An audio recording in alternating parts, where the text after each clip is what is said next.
Using the tools and steps outlined in the operator's manual, you can easily install the control head for your Humminbird side imaging unit. For craft with a large flat surface, a basic gimbal mount is ideal.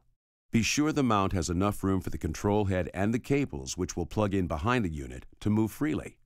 You can also rotate the bracket to the top of the unit for overhead mounting. Many boats have space in the console for in-dash mounting of units for easy viewing while operating the boat. Another common mount is a flexible mount located near the cockpit. This allows larger units to be mounted close to the console while providing options for orientation and positioning. Please refer to your operator's manual for more detail and complete head unit installation instructions.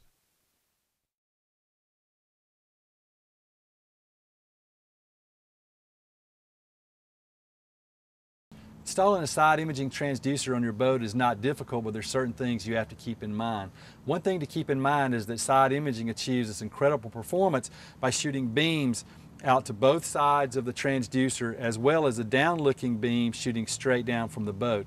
Because of this, you have to make sure that this entire area, both to the side as well as up under the boat and all the way to the other side, is clear of obstructions. The type of obstructions you'll face depends on the actual rigging of the boat. Certain boats are rigged with jack plates, as this boat is, and that makes the installation process much easier because the jack plate moves the motor mount further away from the boat and provides an area up under the jack plate where you can install the transducer.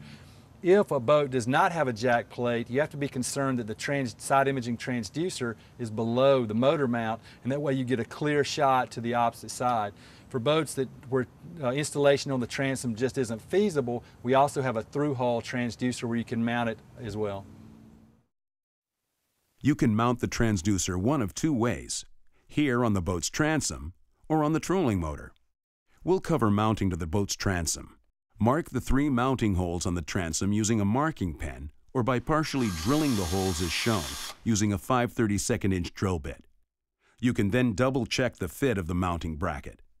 Then drill the holes to a depth of approximately 1 inch. Fill each of the 3 mounting holes with marine-grade silicone. Here we're using clear silicone.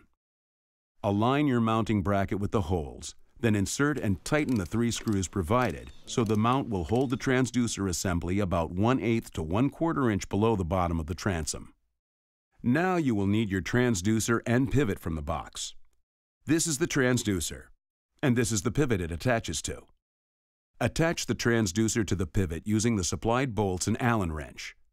Once you've completed your transducer pivot assembly, mount it to the bracket on the transom, inserting the bolt in the top holes from right to left. The transducer mount features a kick-up mechanism, so a small amount of movement is normal. You've now completed the installation and are ready to conduct a field test. In addition to transom mount and jack plate installations of side imaging, there's also a through-hull side imaging transducer, which is perfect for saltwater boats or Great Lake boats in different situations where transom mount applications just aren't feasible. Certain smaller boats also have a flat area in the back that has a clear path to both sides, and you simply drill that 1 1/8 inch hole and then install the transducer shaft through that hole, and it provides for a nice, clean installation.